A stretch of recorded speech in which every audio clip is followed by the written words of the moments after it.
Good afternoon, everyone. Thank you very much for taking your time to attend this week's webinar. This is more specific to particular crops, and we will be concentrating this evening or this afternoon on avocados. We realize, of course, as a country, that these are very critical crops for us, especially to support the country export business that the country can generate. And therefore, as far as the Kenyan foreign trade is concerned, these crops are quite key for us. This afternoon, we have a spectrum of very experienced panelists that we will be talking to, and we hope all of us will benefit from this. We would like to, first of all, take a few minutes to introduce our panelists, and they will do it by themselves. They will be able to give us their names and what they do, let's say, for a living. So let me start off with our first panelist on the list. That is, let me start with the ladies then. Jane, could you start? And then we move on to... Good afternoon, everyone. My name is Jane Musindi. My expertise is in market access.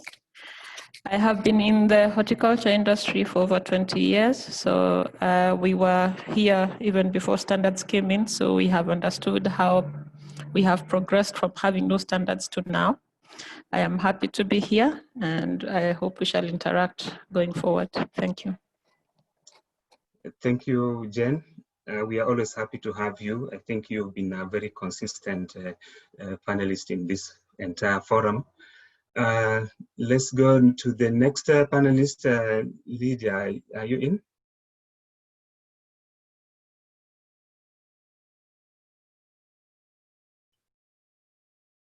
Okay, Lydia is still not in. Can we then go next to, is Sarah in? Hi, good afternoon, everyone. I'm Sarah Kuria. I'm an expert in capacity building and advocacy, policy advocacy in agricultural sector. And now with more than 5 years experience, especially in the horticulture sector, currently work with the SOCAA as a project officer. Okay, thank you very much, Kuria. We then will hear from our next panelist. Is David in already? I'm not sure yet, but if he is, then he can take the floor. Then we will move on to Dr. Samuel Were. Yeah, David is in. David is not in. Okay, then David, you're in. I can see you. David okay, please carry on, David. I've just joined. Could you repeat what you want me to say? Okay, David, we are just going through the rounds of introduction, so that is giving you very good time to settle in.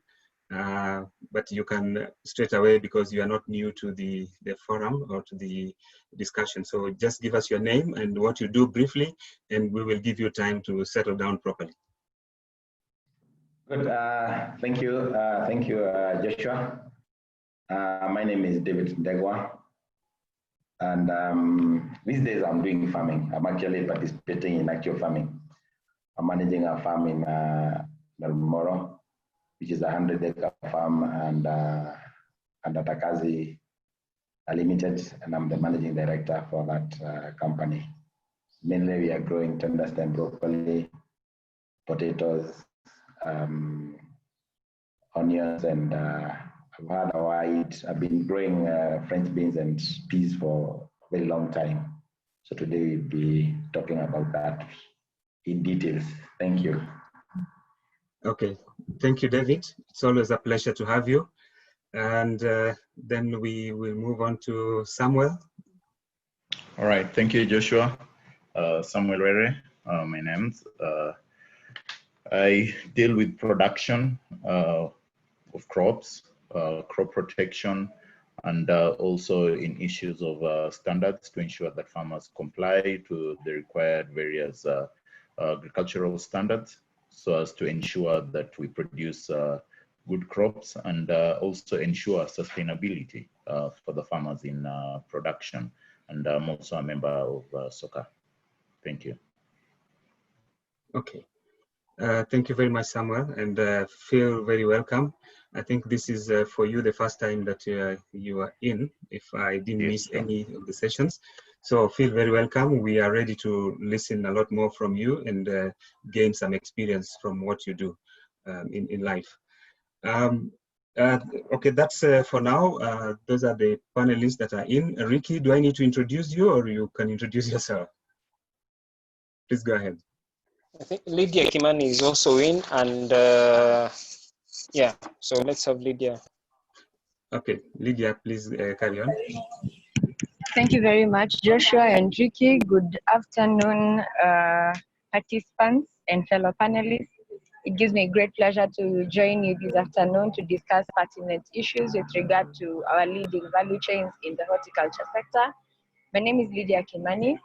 I'm an agricultural economist by training. My area of expertise is in policy, analysis, and especially in the areas of convergence of climate change, agriculture, and trade. So I'm excited and I'm looking forward to a very amazing and invigorating evening of lots of learning and also sharing. Thank you very much for this opportunity. Over to you, Joshua. Thank you, Lydia. I think you are one of the most resourceful people around, and I think the industry needs people like you, and we are ready to really learn from what you can offer. Ricky, I think I will also give you time to maybe just share your credentials with us briefly.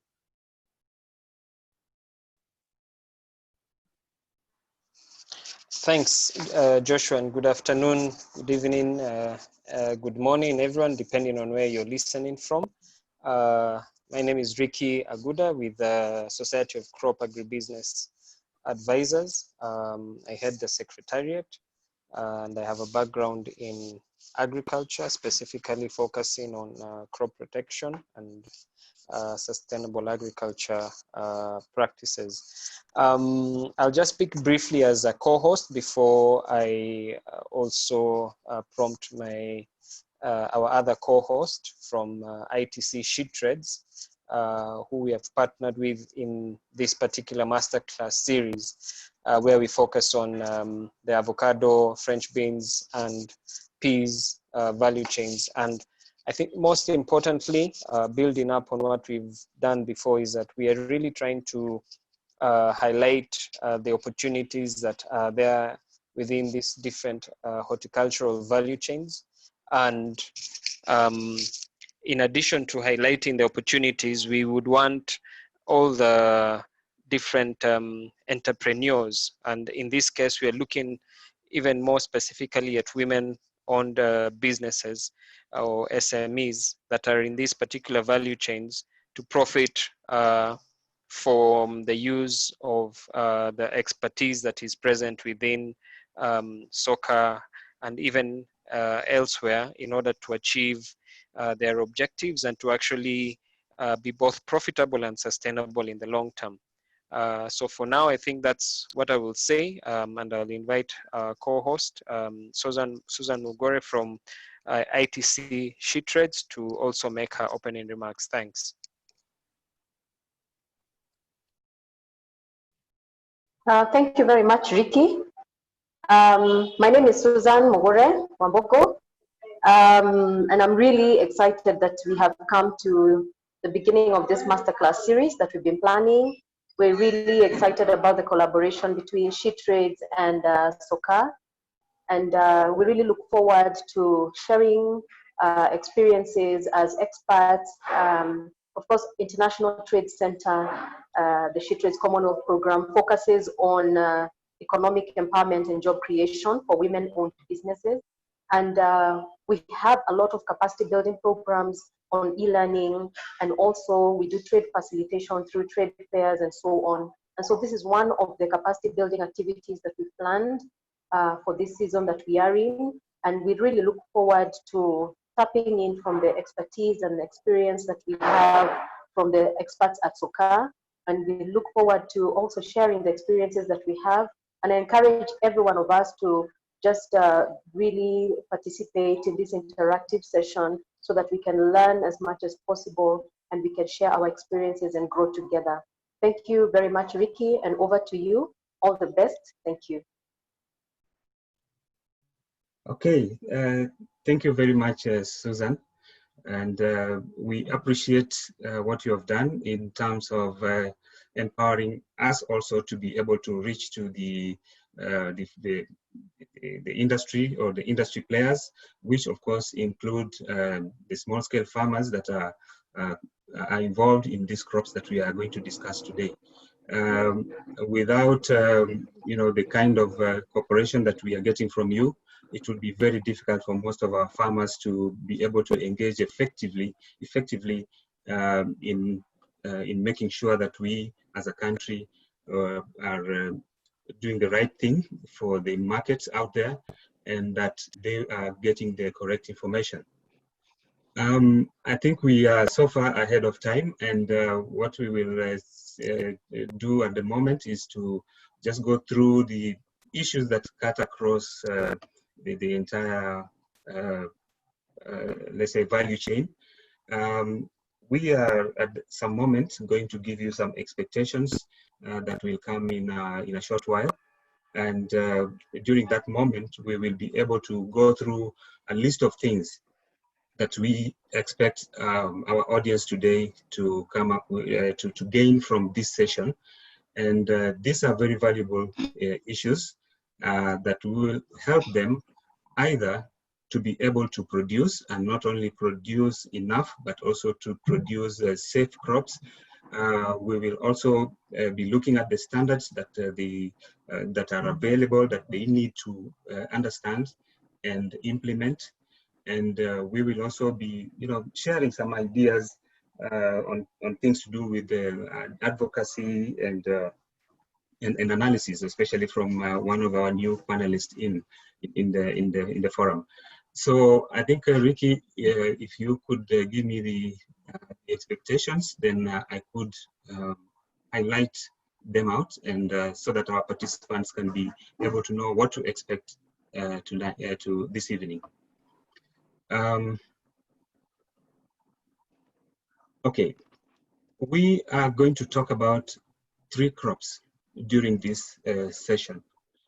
And the first crop is avocado. We also have the beans, and we have also the peas. On avocado, I think, Ricky, could you, the slide is a bit blurred, so I'm not getting it correctly.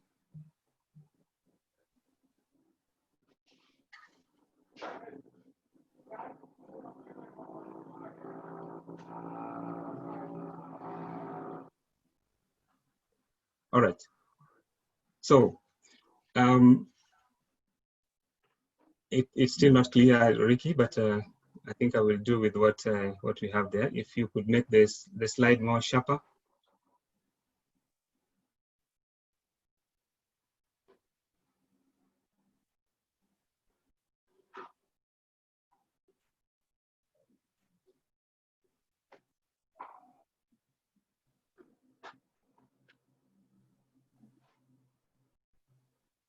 Kindly make the slide more sharper, please.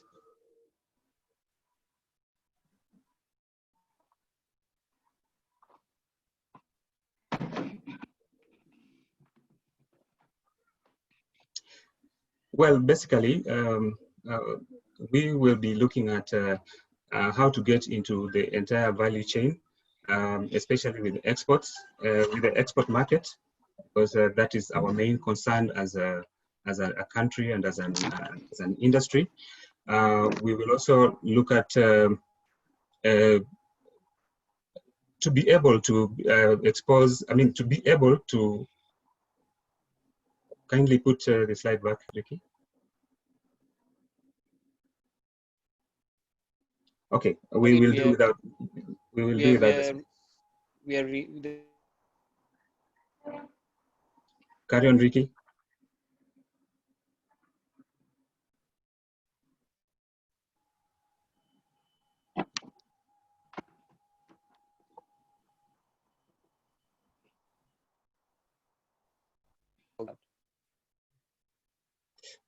Okay, as we wait for that slide to come up, we for sure understand that the value chain is basically looks at the whole spectrum of how products are produced all the way to the market. So within the entire value chain, we of course have the growers, who are very key components within the value chain. We also have the processors, people who handle the produce within a specific time before it gets to the market. We also have the shippers, the people who make sure that they provide the logistics to take this produce to the market. And we also have, of course, the marketers, the guys who actually handle the produce at the end of the value chain. So our panelists that we have today are going to bring us to speed on any part of this of the value chain where they are competent, or even if not competent, but they will be able to enlighten us on what needs to be done and what farmers and shippers and growers and processors need to understand in terms of policy, standards, and quality of produce. So I will take this opportunity to straight away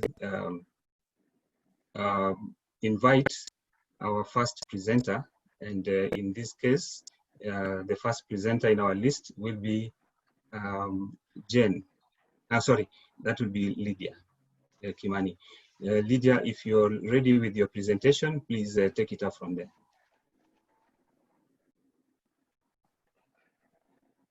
Okay, Joshua, thank you very much for that very nice introduction and background. It sets the stage for the conversation this afternoon. And I'd like to request that the presentation be shared from the SOCAA side. My internet seems to be a bit shaky. I wouldn't wish to have interruptions.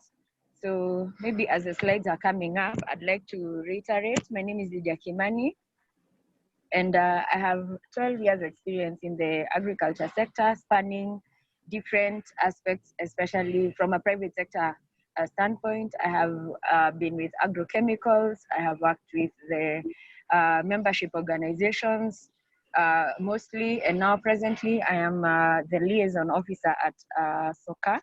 And in addition to that, I'm also the executive director of agribusiness for African markets. This is an NGO that focuses on building globally competitive enterprises for marginalized groups, that is youth, women, and persons with disability. So that is pretty much it about Lydia Kimani. Are we able to share the slides from SOCAA?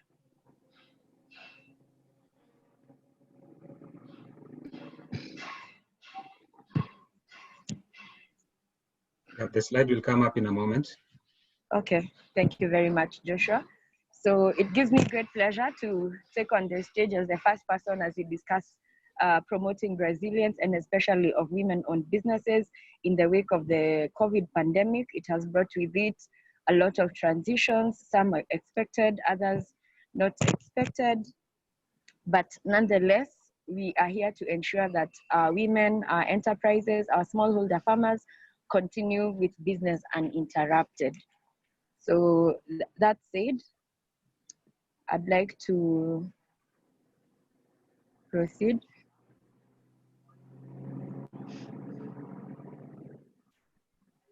So my presentation is going to be focusing on cross-cutting issues Why? Because in the recent, the evolution of business, and especially from a global standpoint, has gotten to a point where we don't have standalone issues only affecting a particular business and its ability to be competitive, but now we have the integration of different cross-cutting issues coming into play and compromising the ability of businesses to be competitive. So my focus is going to be on trade finance, climate change, and digital transformation. These are the very, very prominent cross-cutting issues that in the wake of the pandemic have brought about a lot of transition and have forced businesses, even those that are traditional, who have been very hesitant on change, to now change to continue to be able to, for them to survive post the pandemic. So to begin with, next slide, please. Yes, just like I had said, I'll focus on those 4 issues. And maybe at this point, perhaps it's important to understand that even as a country, our trade policy has shifted from being predominantly protectionist in the 80s and 90s. Now we are looking at an export-led growth trade policy that is in our trade policy 2016. So going forward, all our actions as a nation are focused towards growing our exports. This has been further reinforced with the introduction of the integrated export development strategy.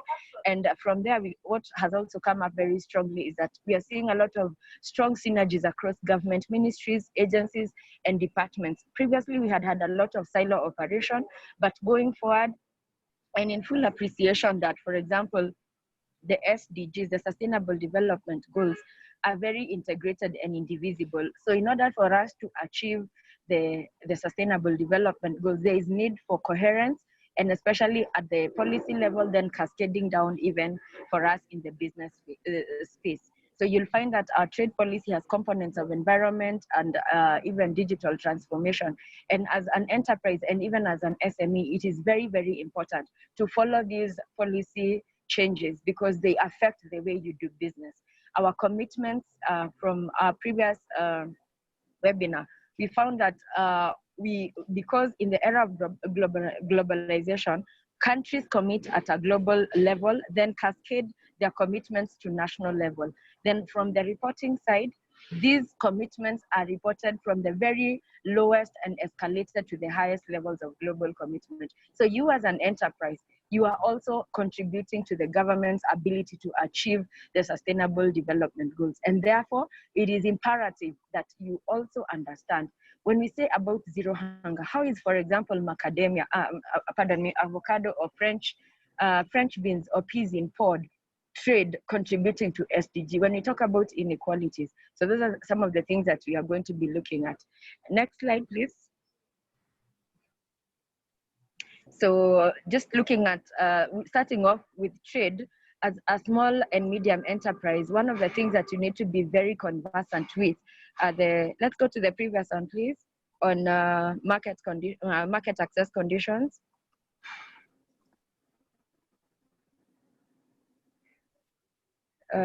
Yes, thank you.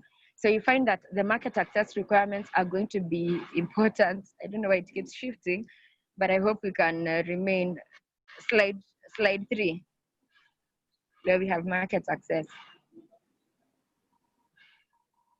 Okay.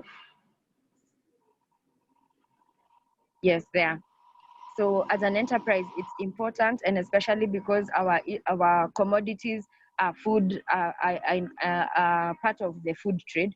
So it's important to understand for your destination market, what are the market access requirements? What are the sanitary and phytosanitary requirements? What are the would-be technical barriers to trade?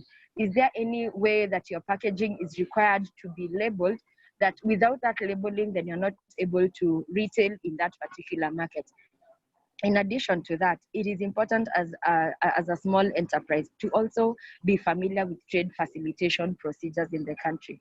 Maybe to break it down, trade facilitation are basically the regulatory requirements at the points of exit in our country. What does the customs require before you export your avocados?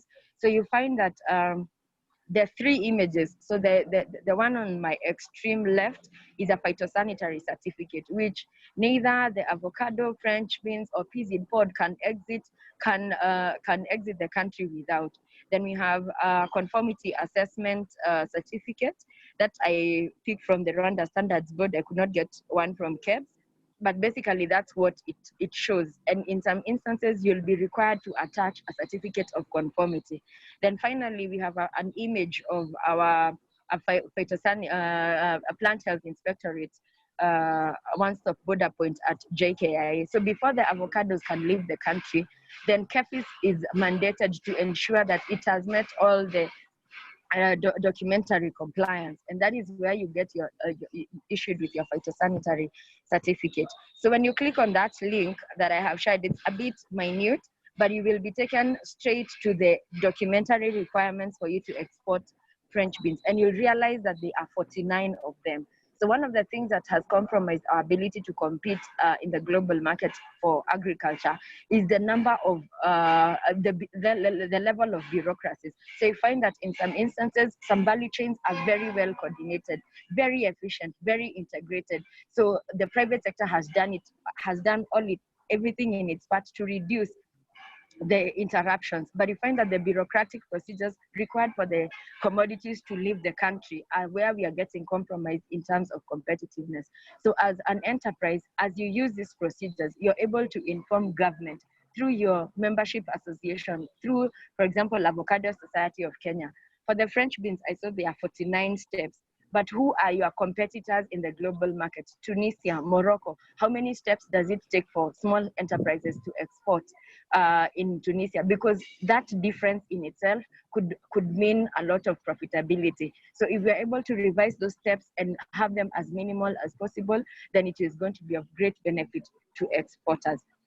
So that is why we are saying it's very, very important as a small trader that you familiarize yourself with these kinds of things. And SOCAA is able to help you, and this is part of our extension service provision, that we're able to help you now come up to speed on some of these issues. Next slide, please.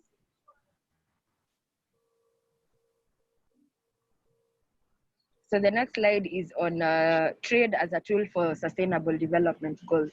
So we have had a series of international meetings where the global leaders have come to a consensus that it is impossible to achieve development without protecting the environment, because you find a lot of advancements for economic development are heavily rested on the use of natural resources. But if we use the natural resources without replenishing, then it becomes very impossible for us to continue to be productive even in future.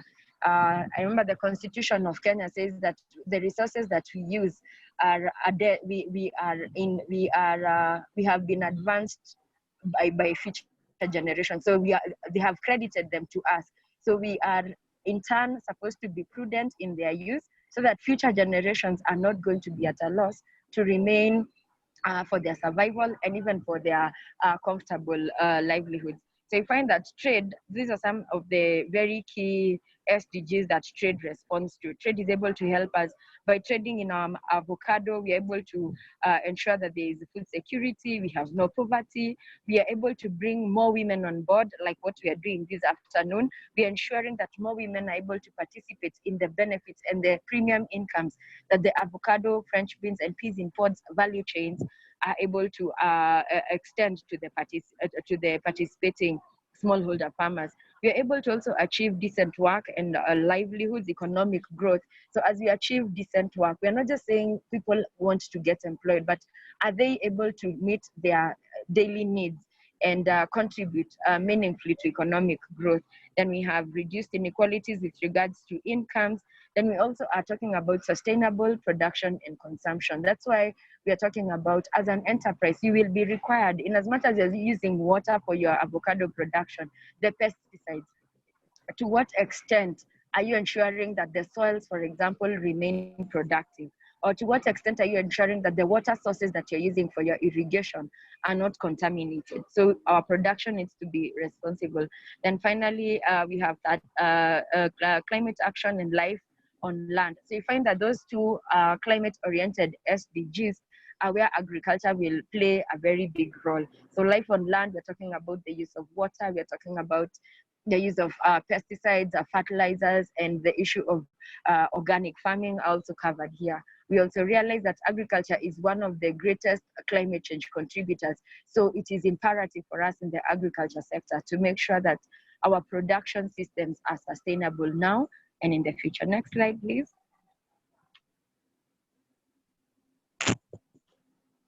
So the next slide is focusing on climate change. So over the years, we have seen the temperatures globally come to a rise. And in 2015, global, as in world leaders, agreed and committed to reducing the carbon emissions. And as a country, and that is when they signed the Paris Agreement. So as a country, our commitment is to reduce greenhouse gas emissions by 30%. And just like I said from the previous slide, agriculture is one of the heaviest contributors to greenhouse gases. So we will be on the front line to ensuring that our ways of production must be sustainable so that we contribute to reducing the rising of the temperatures. In addition, you notice that in the agriculture sector, we suffer most when there are due to climate change. You find that now we are not able to produce crops that require high altitudes or temperate climate. Things like pyrethrum are now affected. We now have to develop resilient varieties that are adjusted to the climatic conditions and the rising temperatures. So as an avocado farmer, as a French beans farmer, as a peas in pod, those they are commodities that require high altitudes. How are you ensuring that the altitude remains high and the temperatures remain low for you to remain consistent in your production? Otherwise, when you have a rise in temperature, then the quality of beans you produce and the French beans will go down, and that will give an upper hand to our competitors. So we are now shifting from unsustainable production ways, and now there's an embrace of the green growth pathways. So previously, countries like the developed countries achieved their development status by embracing brown pathways, the use of coal in their industrialization. But for us now, it has become imperative.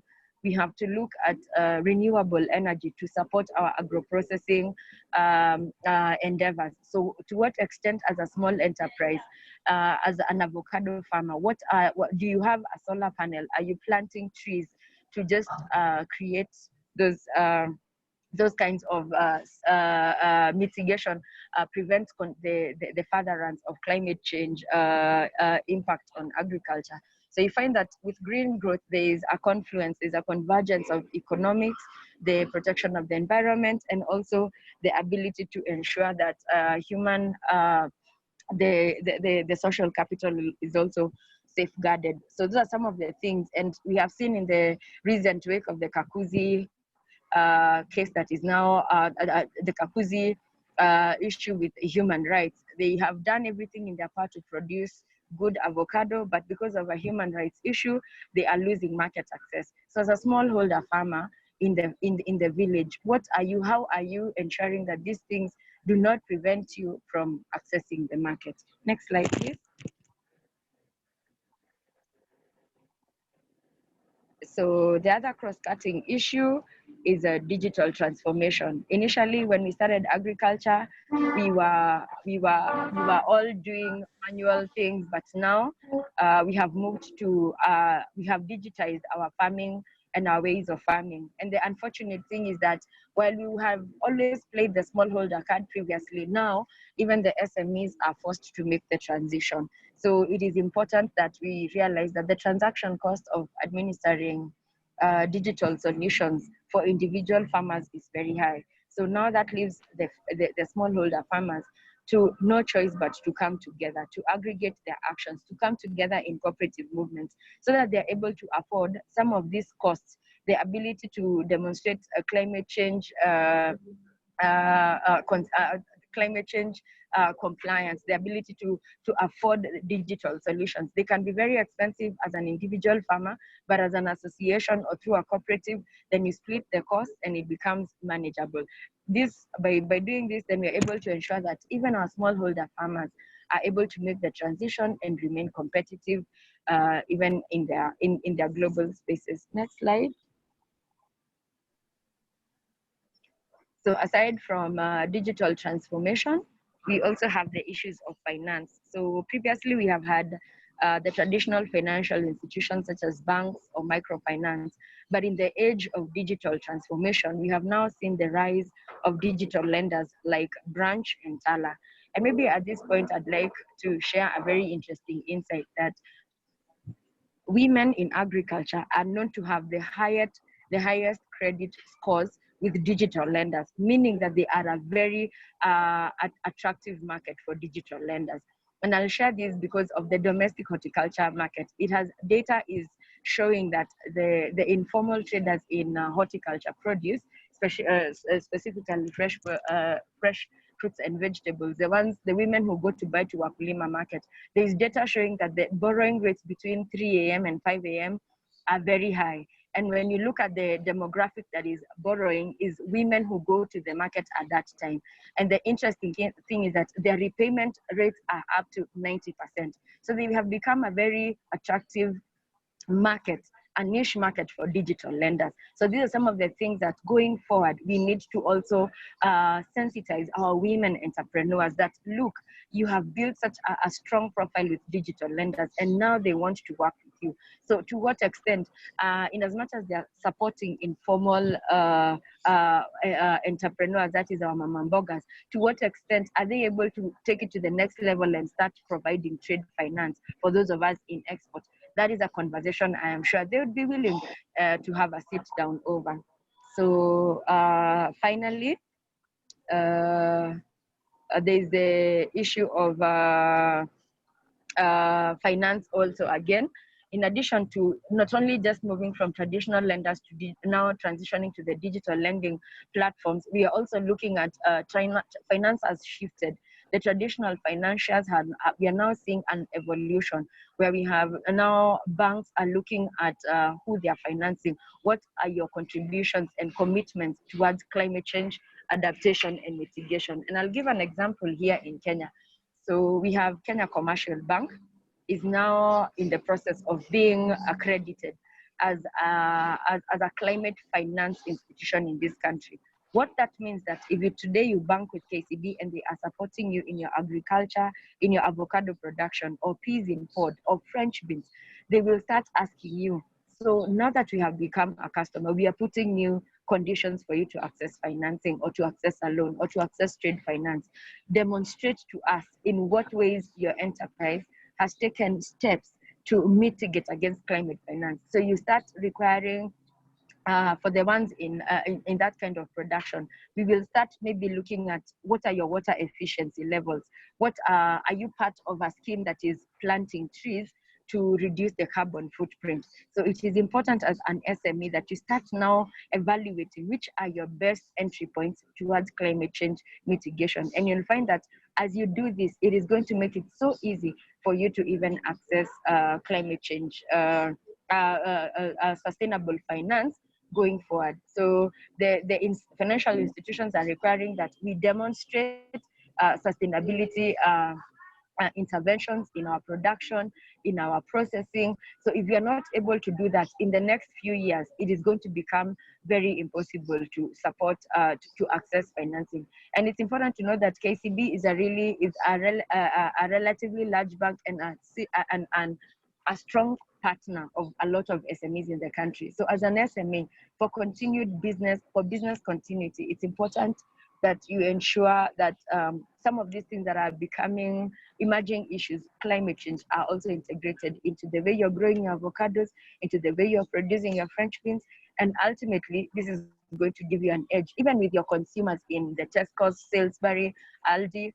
When they realize that your avocados are sustainably produced, that is going to ensure market access for you.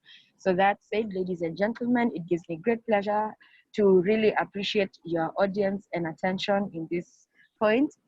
And maybe in closing, I'd just like to say that if you have noticed that there is a heavy integration of how those issues as in interrelate.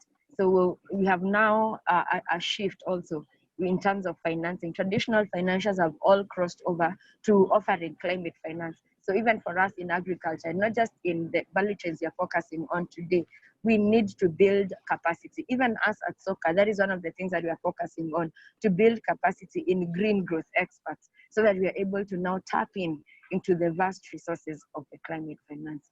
Thank you so much, and it's been a great pleasure.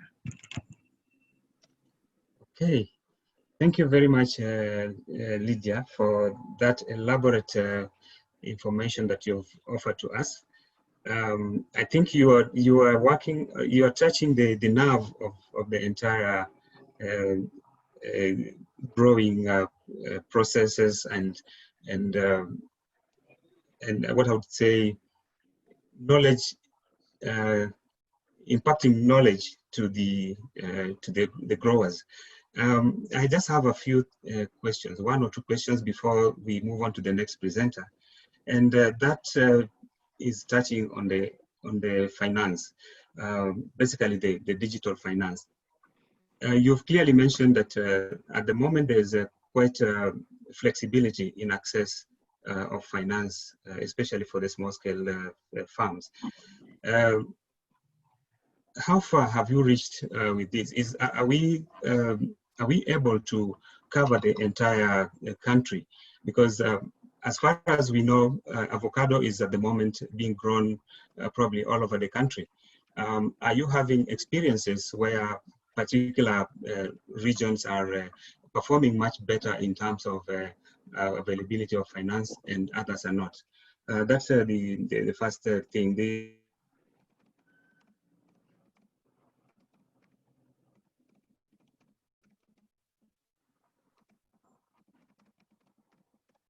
NGOs.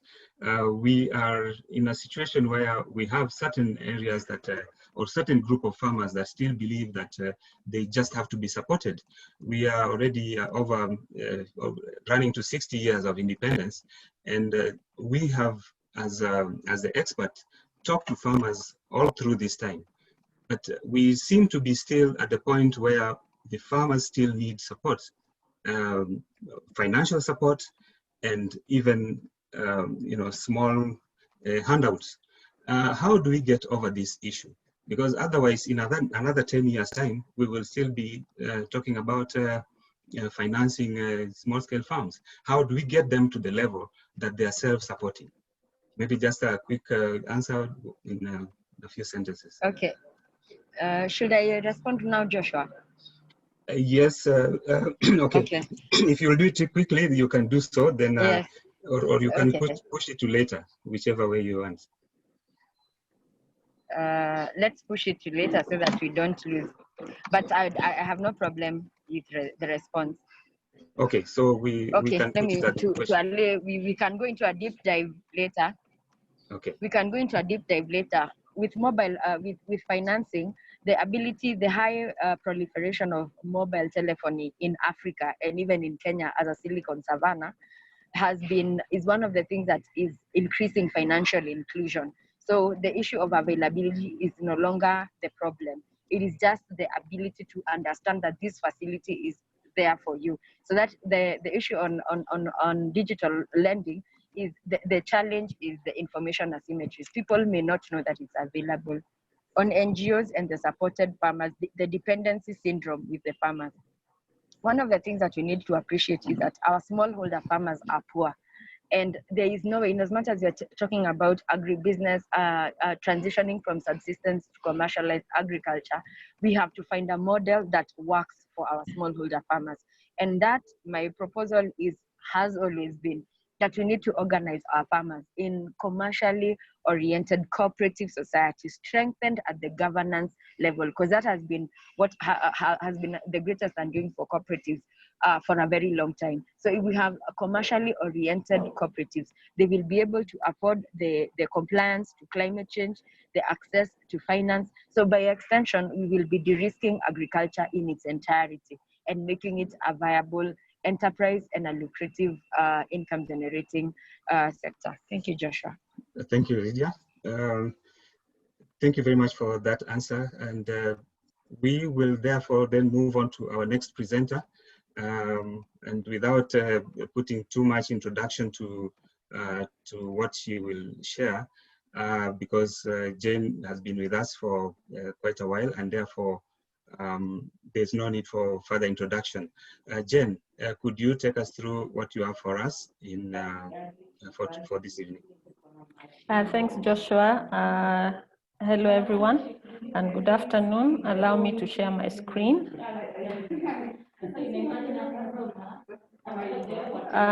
I'm in an office setting, so you shall forgive me for background noise.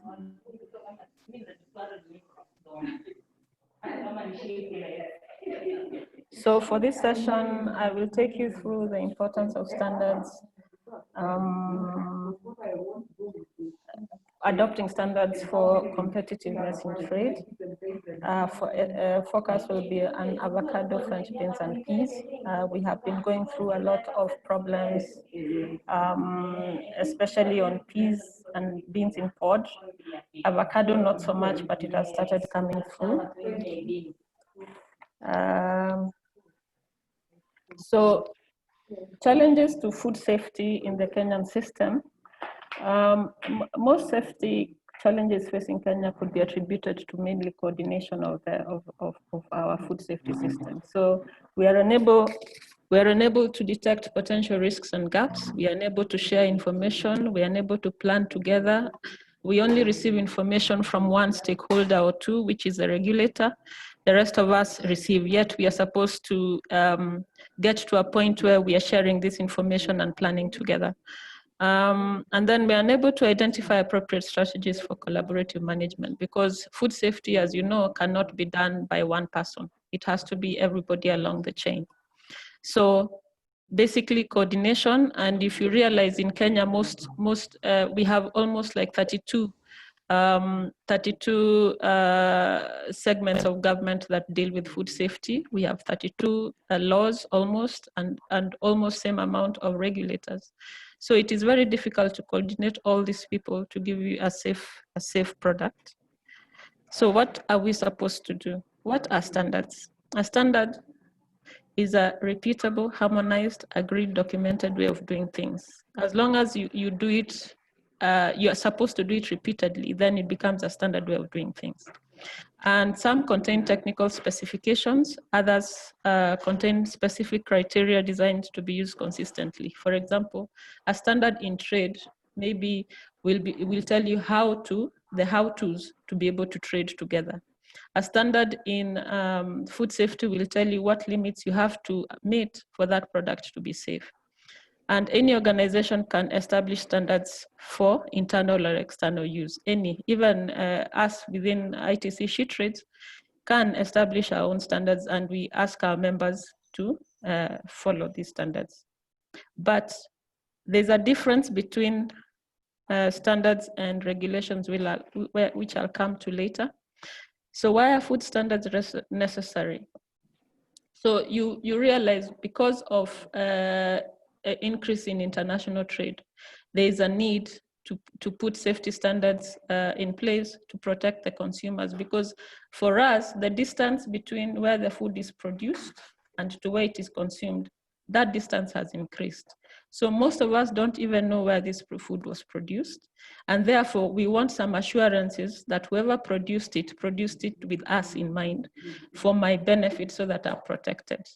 So where you go and see a mark on a product saying that it was produced in a certain way, it gives us some assurance that it had me in mind when it was being produced.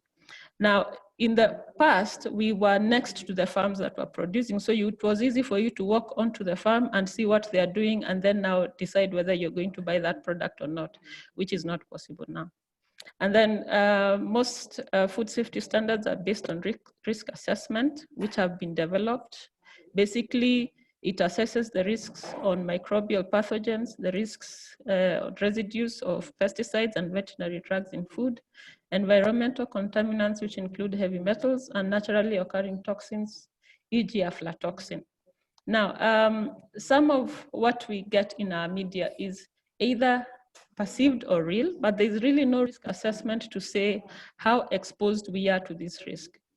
An example I like quoting is like the use of glyphosate. Yes, glyphosate is harmful to the environment if wrongly used, But to me, as a consumer, we use glyphosate for weed control. And normally you have, glyphosate is Roundup. What we know in Kenya is Roundup. Now, if you use it as weed control and you apply it 2 weeks before you plant, really the level of glyphosate in food will be minimal. In fact, it won't be there because once it appears in the product starts dying. So really, you have to assess the risk on your health from glyphosate. There are others that are more, the risk is higher when it is applied. But again, that's why we have risk assessment.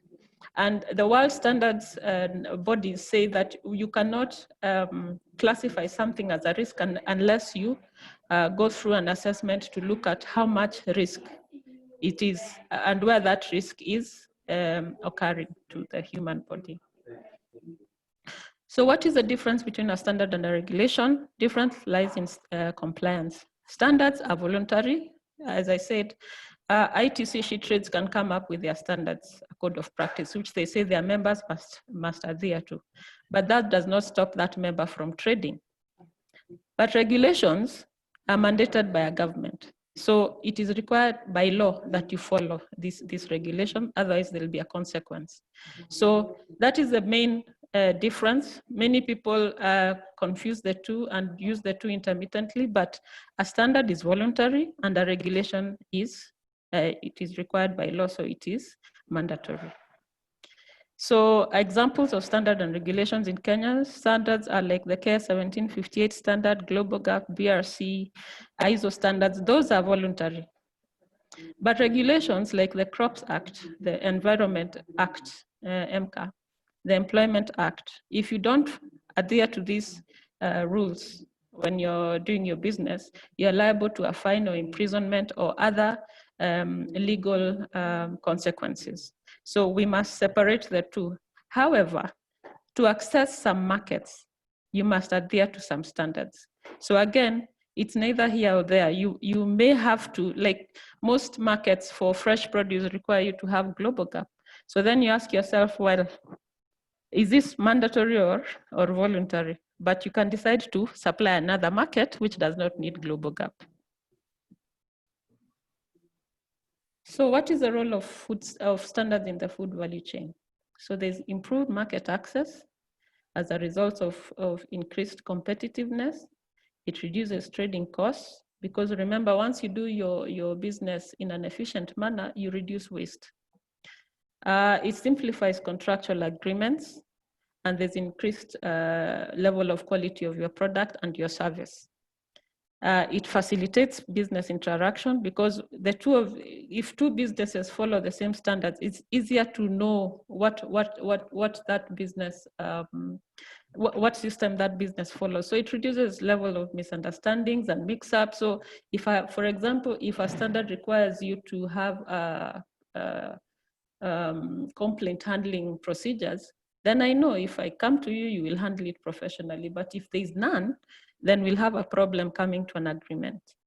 It protects consumers, of course, I've mentioned the safety.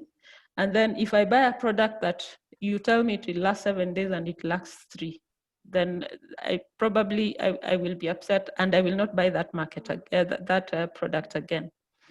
And then it enables companies to comply to relevant laws and regulations. I keep quoting the KS 1758, which is 60% legal requirements of Kenya. So if you follow these standards within your system, most of the legal requirements within agriculture are covered, which is not like global GAP. Global GAP is international. So most of the time, it will tell you what the ISO, what the world requirements are, but specifically to Kenya, it would be a good idea to get yourself a copy of the KS 1758.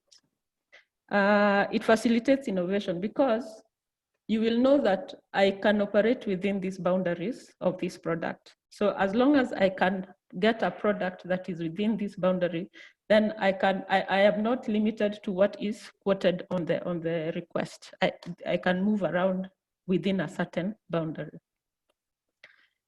Benefits to a business, again, reduces costs. It minimizes errors, redundancies, and increased productivity because remember, you've become more efficient, you reduced your waste. It enhances business competitiveness because conforming to standards is a way to set yourself apart from less professional competitors. We've seen the difference between, for example, somebody who supplies products to Marigiti here and a person who supplies to an exporter. They know the difference. It mitigates risks because once you're in a contractual agreement, which the standard will require, then you know which parameters you will operate under. You will have a price, you will have a volume, so your risks are kind of reduced. It enhances consistency and uniformity of a product. If you go to a place and you have a certain meal that you like, and you go back there and you find that you order for the same meal and they've changed a chef, and therefore this chef is producing this meal in a certainly different way from what you remember, chances are you'll not order that product again. It enhances customer confidence because if you tell me that you're using a standard and therefore this product should last you 7 days without going bad, yes, I will come back and buy that product. It eliminates trade borders because, for example, if we're producing in Kenya and somebody else, and we go low on product and somebody else in Uganda can supply, because we have a standard, then that product will be produced under similar conditions to the one in Kenya. So we can actually trade using across borders. Then it provides universal vendor requirements. There are set out requirements, guidance on how vendors, suppliers are supposed to be treated. For example, you're told you have the same prices for all your suppliers, not one better than the other one. It results in better relations with suppliers because all of you, suppliers and clients, because all of you have the same goal, a similar goal. Maybe your goal at that time is food safety.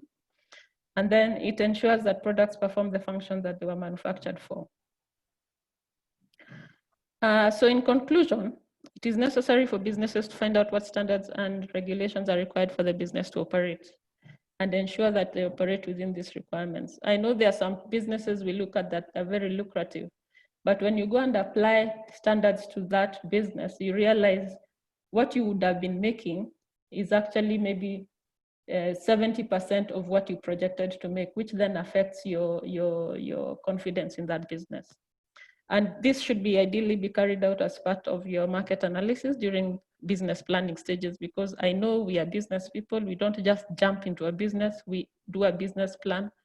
We have all the paperwork necessary. We have costed everything that is required, and we are not surprised by costs.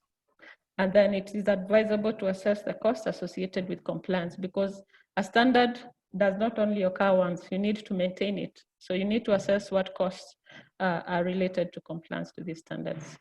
Thank you, Joshua. I will wait for questions. Okay, thank you very much, Jen, for that very brief and elaborate presentation. I will reserve the questions for you towards the question time so that we give our next panelist time to also take us through. Let me now introduce to the audience Dr. Samuel Were. Samuel will give us some highlights on the opportunities in the avocado value chain. Samuel, could you take the floor and tell us more about this? All right, thank you, Joshua. Good afternoon, everyone. Yes, just to start with, it's just good to understand where we're coming from with avocado. Also, based on my background, I like also history a little bit. And just to bring us to speed is that avocado forms, rather is in Kenya, we are the third largest producers in the world. And we have produced around 110,000 tons of avocado, which forms about 17% of the total horticultural production in the country, which is 1/10 of the total horticultural exports we have had. But with all this, we find that only 10% of the avocado is exported as compared to other countries that you'll find they end up exporting up to 50 to 60% of their avocado. Of this number of exports that we are having, about 70% of the production is by small holder growers, which form a great part of the farmers who produce avocado in this country. And when you're talking about the small holder growers, we are looking at the farmers that have between 5 to 20 trees are considered to be smallholder. Then you'll find around 20% of the production is from medium scale growers who end up producing, who have trees greater than 100 trees. And the large scale producers are normally categorized as those that have 10 hectares and above. Mainly of this avocado export is dominated by a few companies, which we'll not probably mention for now, but as going forward, we'll be able to discuss about them. And they mainly look at two varieties, mainly Hass and Fuerte, Hass forming 70% of the exports. We have also Fuerte, which forms about 25%. And we have the local Kenyan Jumbo variety, which forms about 5% of the exports, and these mainly are taken to the Middle East. Most of our avocado is exported mainly to Europe and the Middle East. Mainly our growers constrained with the issues of capital, which it's good. We have had, we have talked about some of the capital constraints that we're having, and there are issues of the digital lenders that have come up. So this can help actually mitigate the issue of capital and liquidity constraints that our farmers face.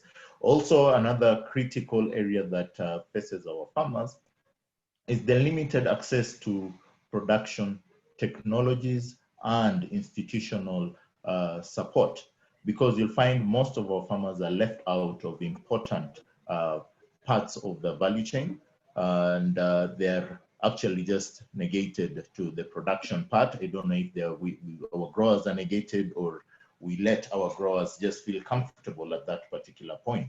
Then we have issues of poor infrastructure that are that's really critical. Because of the roads, different mechanisms and different things that they will require to get their produce even safely to the markets without contamination and breezes.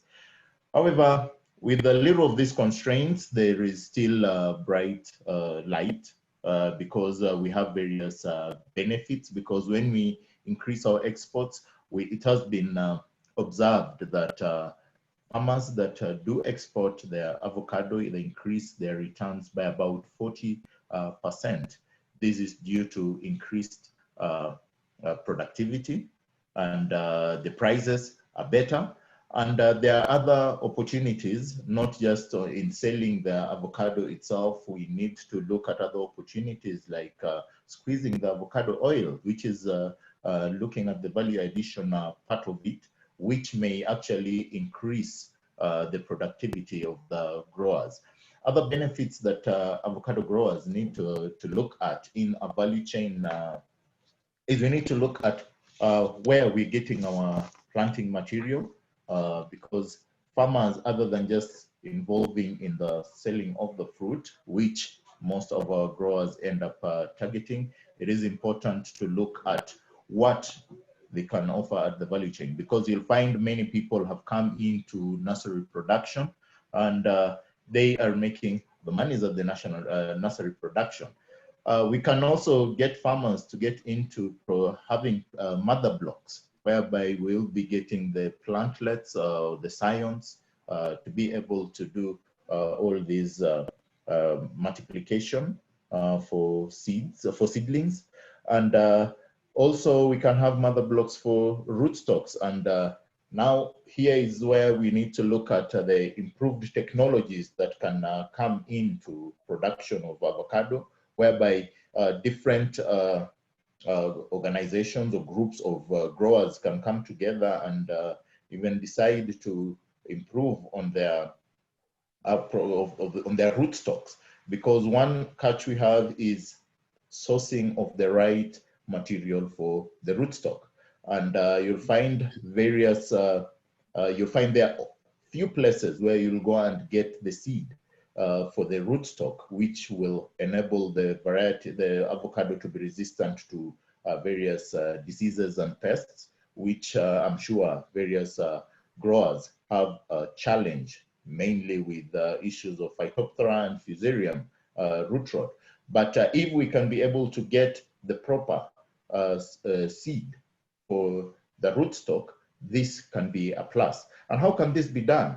By maintaining different mother blocks, and probably we try and help our growers to invest in different technologies like tissue culture, just to produce enough rootstock, which will be faster for rootstock production, and we get the scions from well-sourced mother blocks. This can be a great gain. Another important aspect that we need to look at is how do we get our small-scale growers, now that they form 70% of those that produce.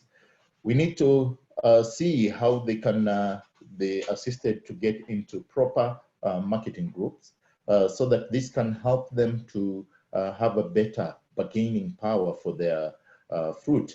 A good example is one farmer group we visited, and found that initially, the year before, their avocado was being purchased for 5 shillings when they were selling individually.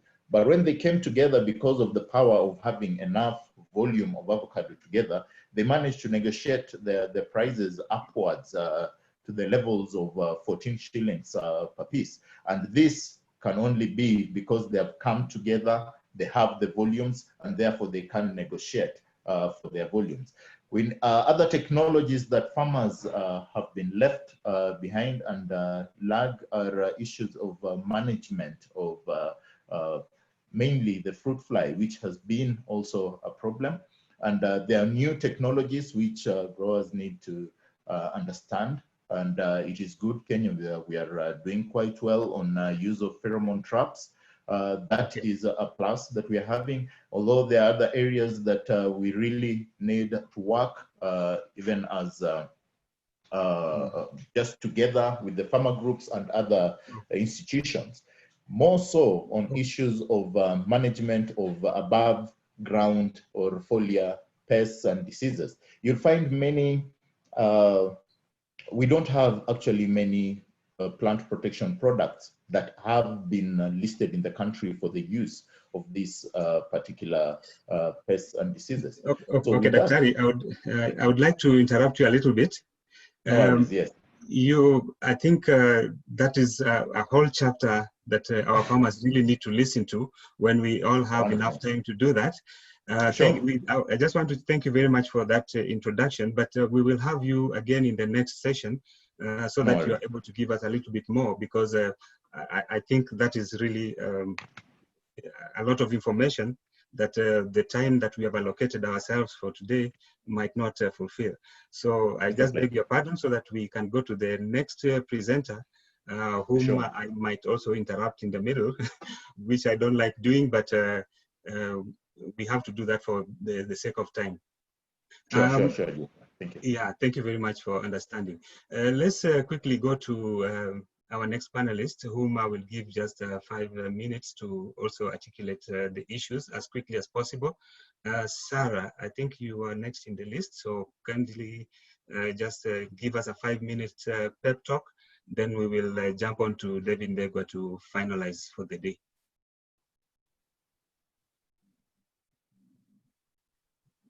Is Sarah with us? No, Sarah. Yeah, thank you. Sorry, I had unmuted. I had muted. So thank you for the opportunity. I will not take much time.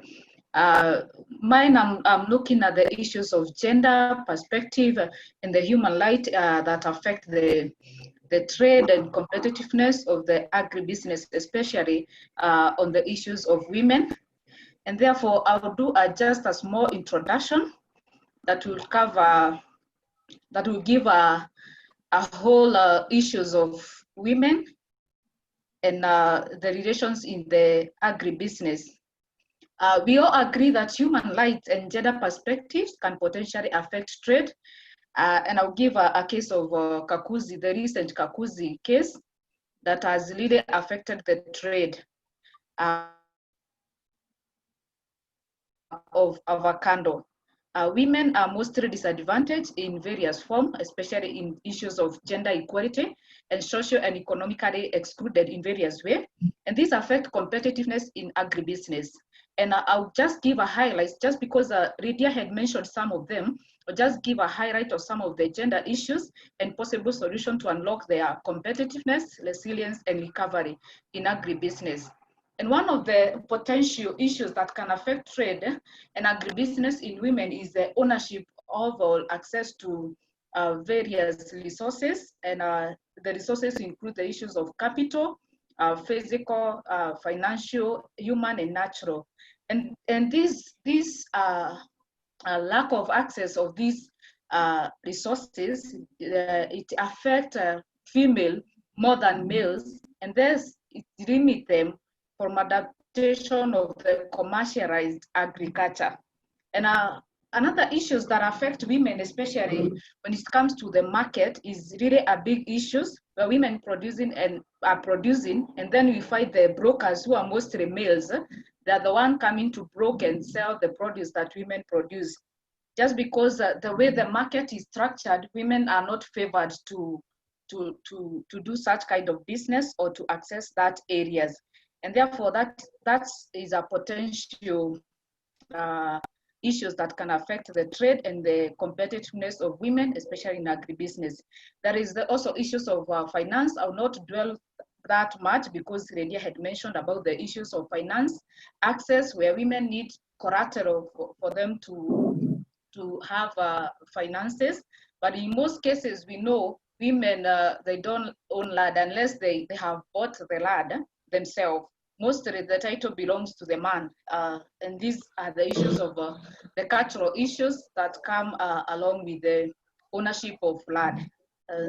There is also issues of policies. And in this case, that Jen had mentioned various policies, especially in horticulture.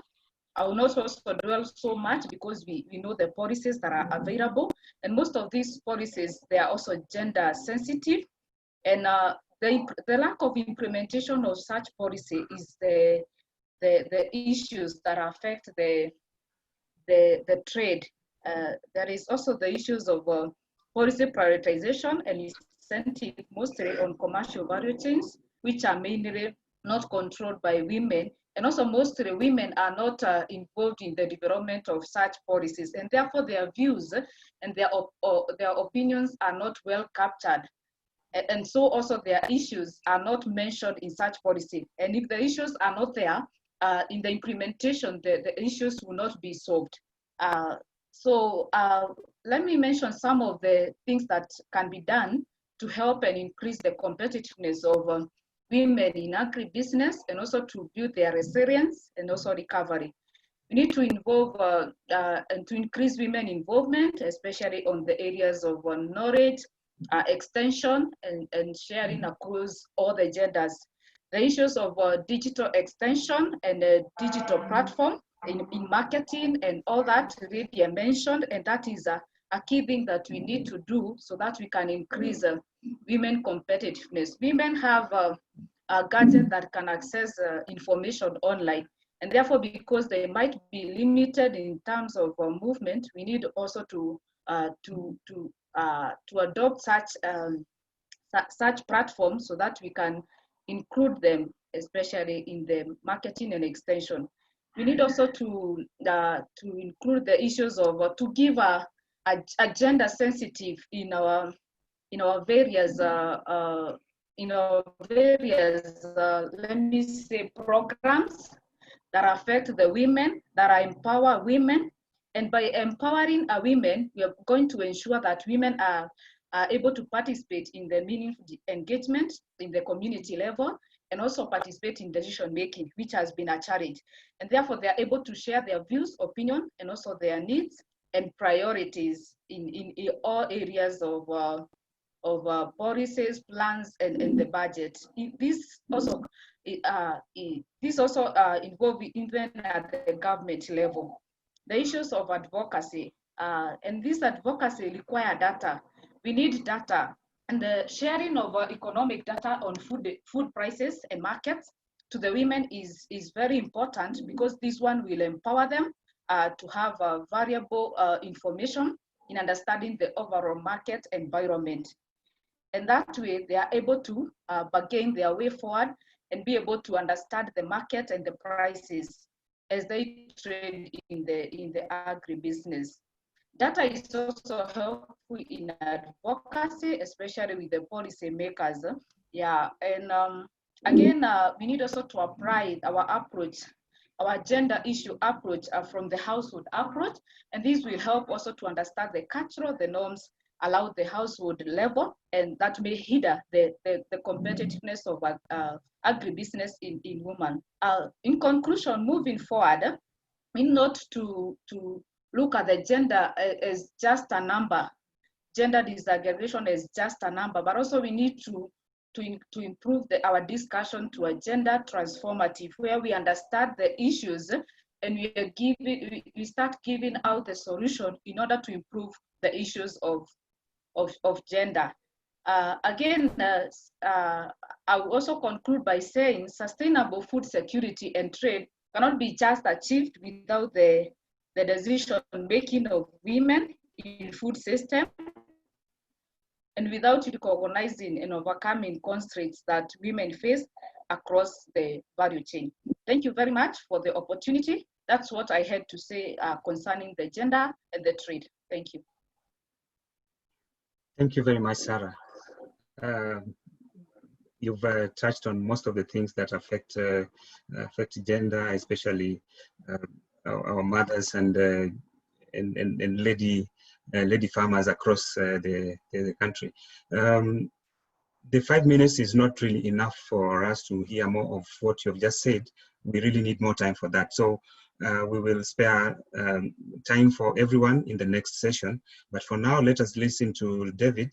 David, we have 5 minutes and just a few more minutes to close the session. So I would ask you to quickly go through yours, and especially on the listing issues and challenges that the challenges that affect the increase of trade on avocado, French bean, and peas.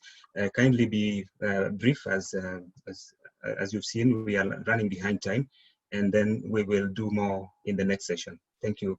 Ndegwa, carry on. Thank you, Joshua. It has been a very interesting session. I've listened keenly to all the presenters, and I hope I'm going to be brief. I know you are trying to give me warnings because, you know, when I start speaking, I can speak whatever. So,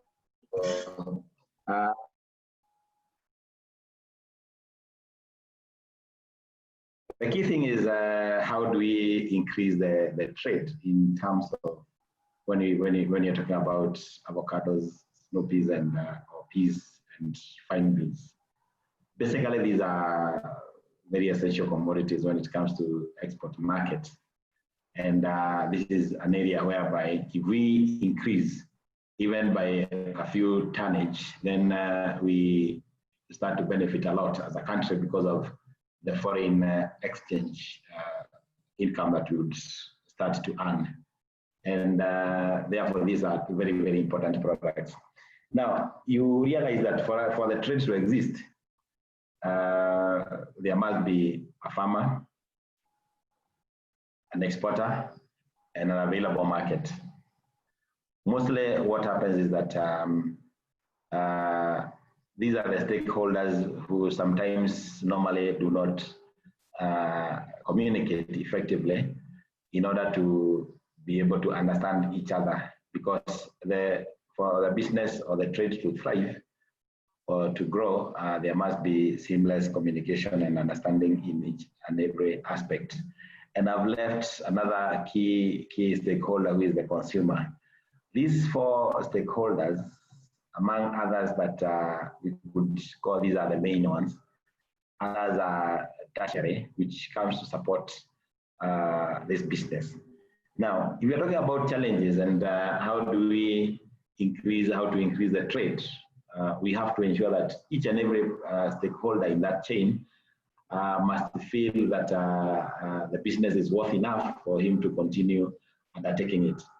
And it would be good for us to look to concentrate on each and every stage. Let's look at the farmers. What are the challenges that are affecting the farmer, and what can we do to ensure that the farmer feel willing to grow more? And looking by these are common things that farmers usually go through. And one of the things that we need to ask ourselves is does the farmer really understand the business concept of farming? Farming is one of the things that is unfortunately mostly abused or is taken by every team, Tom, Dick, and Harry, as if it's something that you can pick anywhere and run with it.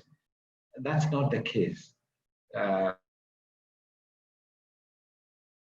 Doing things for somebody to succeed, you have to do things in a certain way.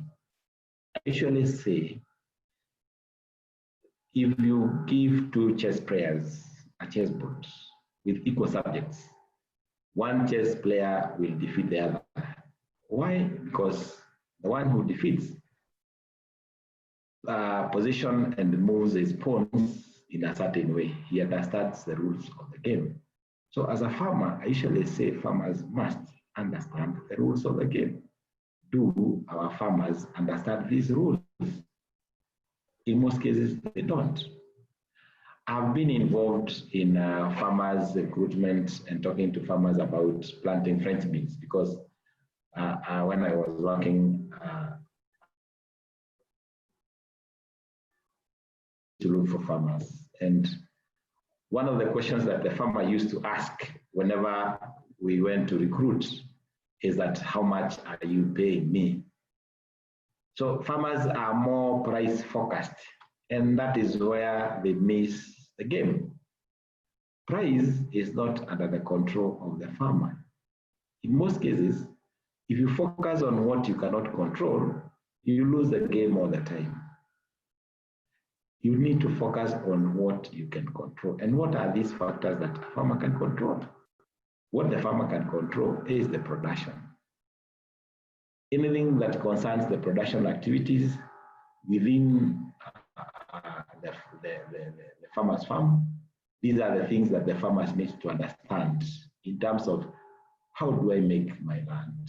How do I plant? What spacing do I use? What plant population do I need? To an extent of planting 1 meter squared, understanding how you plant 1 meter squared, its plant population, and also getting to understand what you can be able to harvest from that. Then from that, you'll be able to understand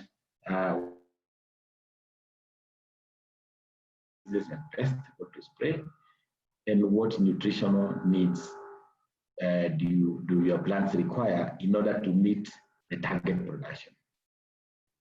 So for a farmer who is in business, the target production per acre should worry you more than how much you're going to sell, whatever you're going to produce. Because, for example, 1 acre of French beans with good production can give you 4 to 5 tons. If you get 4 tons and the price is 60, for example, you make 240,000. If you make 2 tons with the same price, you make 120,000 shillings. So here you have 2 farmers enjoying the same price, but one will be bankrupt within no time, but the other one is enjoying the business. So these are the techniques that the farmers need to understand. And sometimes I say it's the role of exporter, because the exporter is also in business and he wants the farmers to grow. He must ensure that the information goes to the farmer on how the farmer can improve his productivity. Because if the farmer is not going to hit the target that the exporter is looking for, then the farmer will not be in business. I've been in this business and I know how those volumes are arrived at. We go to the market, to the end customer, like supermarket, and we get like 10 tons of beans. Once we get the 10 tons of beans, we divide by the production target per acre or by whatever unit that you want to grow. And then we give that to the farmer. So the exporter, because he is passing that crop to the farmer, he must ensure that the farmer gets the right target. Because if the farmer is not getting the right production, then there will always an agitation of higher price in order to compensate for the efficiencies. These efficiencies may be arising as a result of ignorance. The farmers have got lack of the knowledge to grow, or capital required to support that crop. So if the farmer is lacking capital, I know the issue of capital has been addressed. I'm not going to dwell in that. That has to be sorted out. In stage one, for me to finish with the farmer, we have to ensure that we understand that, or to make sure that the farmer is made to produce the target production so that his cost per kilo can be minimized. Then when it comes to handling crop, we are talking about safety or food safety. I don't know why these days we are talking about more about food safety when it should be health and safety, because mostly there is a misunderstanding of the way the chemicals harm the human beings. The chemicals are more harmful or dangerous in their concentrated forms.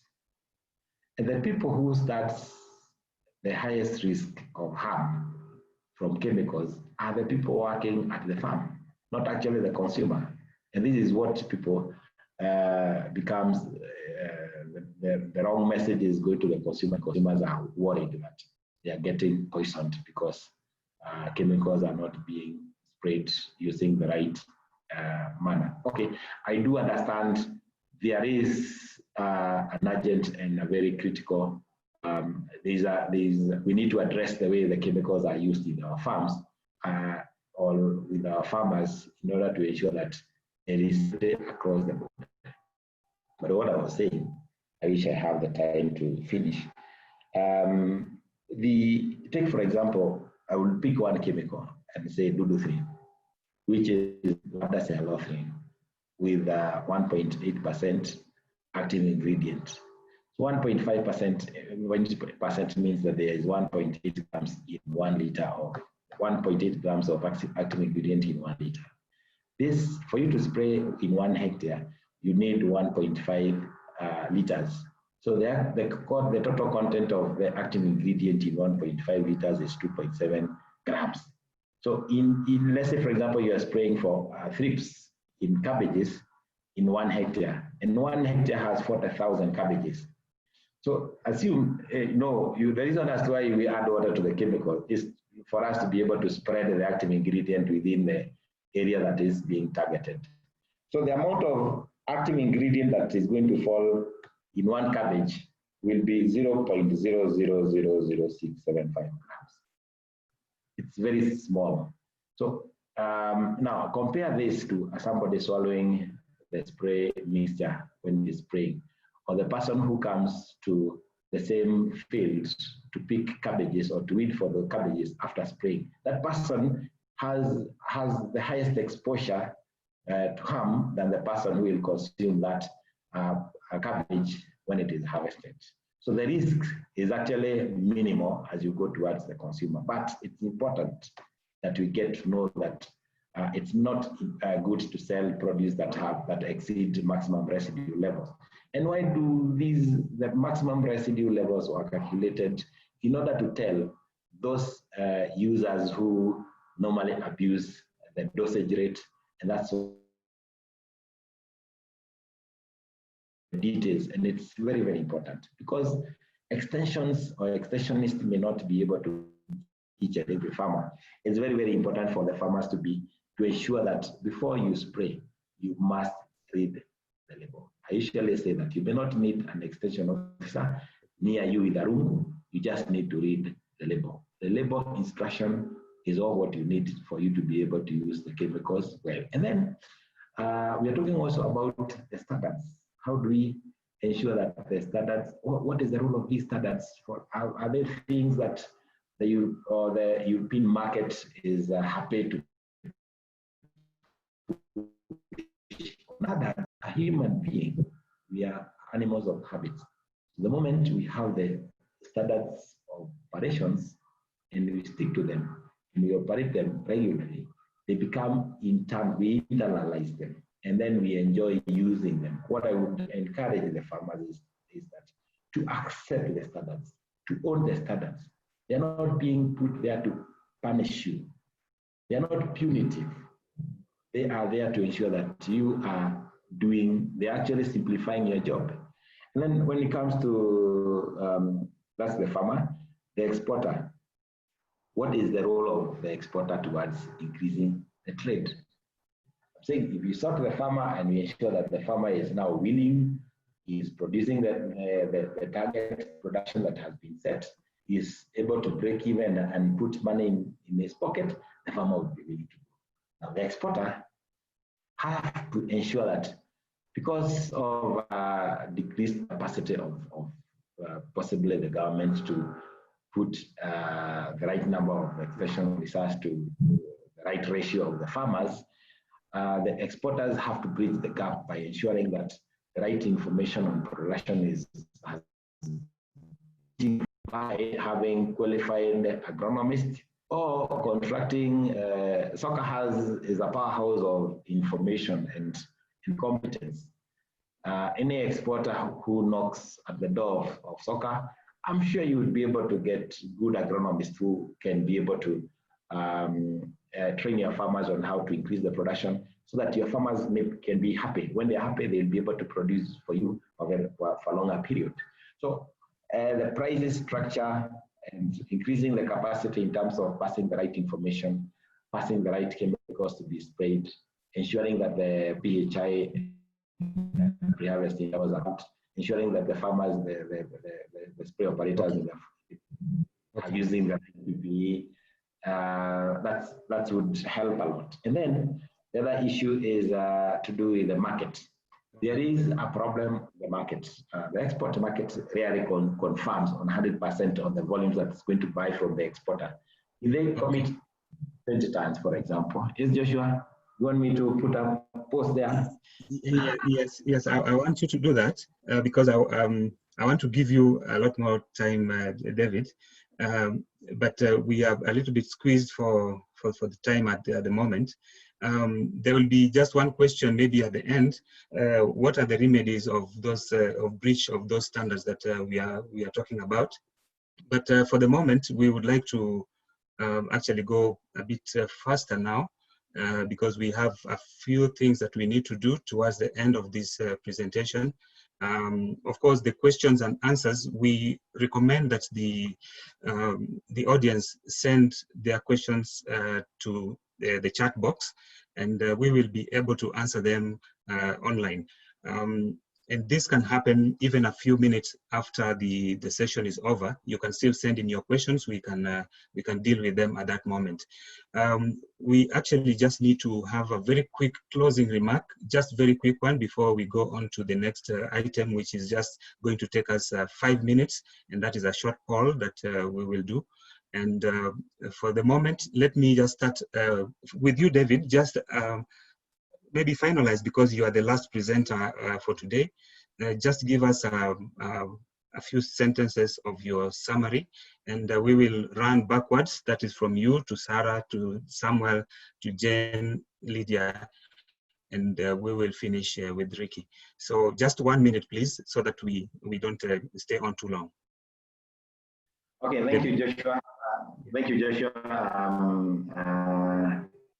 I don't know what to say, but you've said most of it, but I know there's a lot more. But well, just a final part. I'm going to summarize and say, for us to increase the business, we need to understand what are the key ingredients. Everything has an active ingredient. what is the active ingredient in the part of the farmer in order for him to be able to make money. How are the exporters going to organize themselves in order to support the farmer and also be able to do a good business to export safely without avoiding the issue of interceptions. And this may happen when the farmer accepts the standards and owns the standards. So the key one here is for the farmer to accept and own the standards. Thank you. Okay. Thank you. Thank you very much, David. Sarah, could you summarize your issues for us in 1 minute, please? Okay. Thank you again. I would summarize also from what I concluded. And I know for us to achieve competitiveness, we need to give a gender perspective to our strategy and to improve the capacity building of the women, because they are part of the process. And also for us to achieve that, we need to include women in making decisions and also in advocacy. And this will take empowerment to them. And this, we need a gender lenses on the gender transformative, not only gender sensitive. The worst thing we can do is to give a brighter eye on the gender issues. And this has a potential of affecting trade, the issues of human rights and gender issues have a potential of affecting the trade and agribusiness. Thank you. Yeah, thank you very much, Sarah. Samuel, kindly summarize yours for us in 1 minute, please. All right, thank you. What I'll just bring out is we have various opportunities in avocado value chain. What we need to do is just look at where we best fit and seek the necessary technologies and assistance. And we have in SOCAA, we have a good number of experts that can be able to guide on these various aspects. All the way from the nursery, mother block production, and even to the final production. And even as David has put it, let us look at what ingredient are we going to put where to improve our productivity. Thank you. Thank you. Thank you very much, Dr. Jen, it's your turn. Thanks, Joshua. I'm happy that we're running these classes because, as everybody, all my fellow panelists have said, within SOCAA we have all this knowledge that we wish to give to players in the industry. Only that now we are not affiliated to anyone. So we are happy that we're running these classes to improve the marketplace, especially for players within the domestic market. Now, players would include farmers as well because they grow within Kenya. So in my conclusion, I would say standards are necessary. We cannot run away from them. Regulations are even more necessary. You cannot run away from regulations. If you do that, then you would be operating in an illusional business. So let's get to know what standards and regulations we are supposed to run our businesses within. Thank you. Okay, thank you very much, Jen.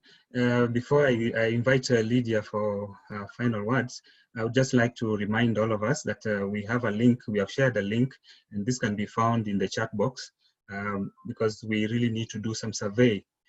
So kindly find it in the chat box and try to fill in as much information that you can. It is very important for us to know how we are doing in terms of participation. Lydia, kindly wind up for us in 1 minute. Okay, thank you so much, Joshua. It's been an exciting evening. And my closing remarks are, as to begin with, I think we need to decolonize agriculture. We need to strengthen our farmers to the point where we have cooperatives that can themselves access markets. They can source, they have the capacities.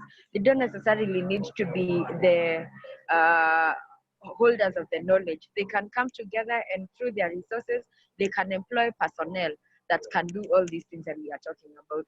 In addition, going forward, it's important to address the issues, those cross-cutting issues, as a way of building resilience, failure to which we are going to be eliminated from participating in global value chains. Then finally, going forward, one of the recommendations I'd like to make is to encourage all our smallholder farmers to embrace the adapted value chain. The adapted value chain is one that is climate change accommodative, one that helps them to become resilient and ensure business continuity even in the face of climate change shocks, economic shocks, pandemic shocks, whatever the case. So going forward, one of the ways to do that is ensure that they're looking at who are their suppliers, who are their input providers, and ensuring that everyone is climate change adapted. Thank you very much. It's been very exciting. Looking forward to the subsequent classes. Thank you, Lydia, and thank you for those final words from you, the parting words. We would like to close this session for today, and for that reason, I would take the very last opportunity to thank all of you for taking time again to be with us during this session. I hope you've learned something, or at least shared something with the panelists that were quite elaborate in what they have told us today.